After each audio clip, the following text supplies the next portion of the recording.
أعوذ بالله من الشيطان الرجيم بسم الله الرحمن الرحيم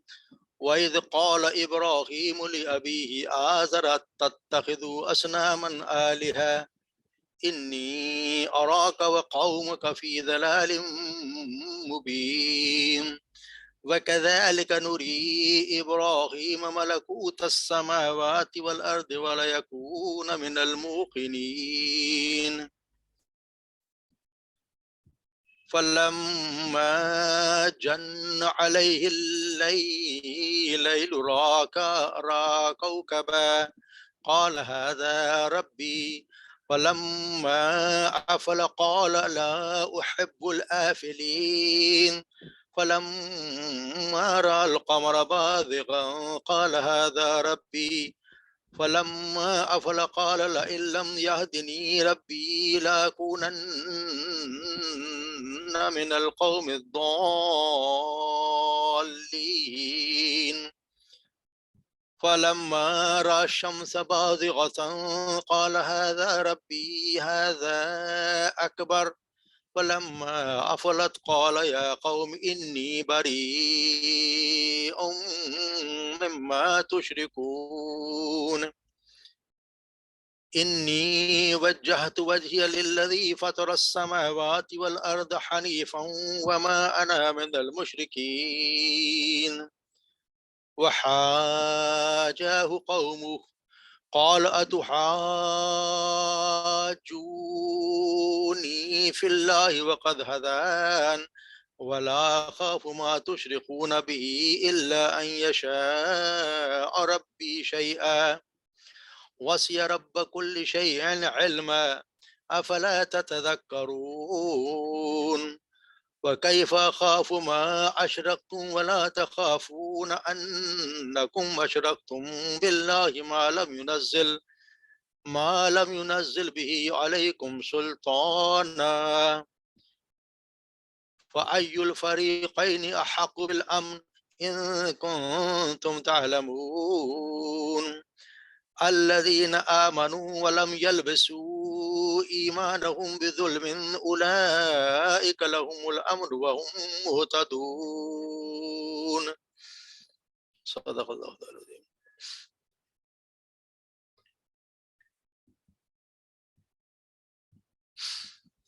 تو لفظی ترجمہ دیکھ لیتے ہیں.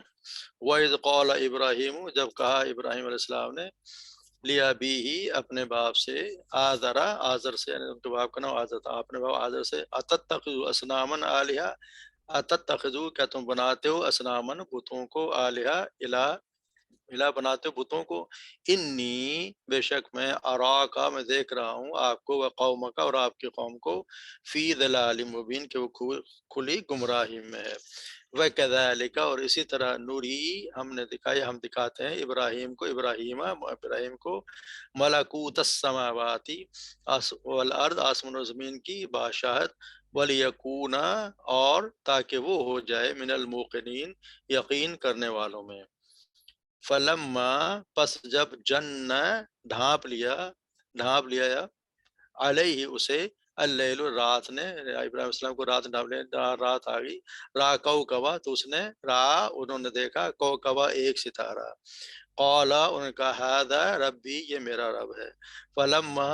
جب افلا وہ غائب ہو گیا یا ڈوب گیا قالا تو ان کا لا احبو میں نہیں پسند کرتا الآفلین ڈوبنے والوں کو فلما پس جب رأى القمر جب انہوں نے دیکھا چاند کو بازغن چمکتا ہوا قال ھذا ربی ان کا یہ میرا رب ہے فلما جب انہوں نے دیکھا افلا وہ غائب ہو گیا اور ڈوب گیا قال ان کا لئن لم یہدنی اور اگر لم نہیں یہدنی مجھے ہدایت دی ربی میرے رب نے لاکوننا تو یقیناً ضرور ہو جاؤں گا من القوم الضالین اور تو گمراہ لوگوں میں سے میں ہو جاؤں گا فلما پر جب را شمس انہوں نے دیکھا سورج کو بازغتاً چمکتا ہوا قال ان کا ھذا ربی یہ میرا رب ہے ھذا اکبر یہ بڑا ہے یہ سب سے بڑا ہے فلما پر جب افلت وہ ڈوب گیا قال انہوں نے کہا یا قومی اے میری قوم انی بے شک میں بریء بیدار ہوں مما اس سے جو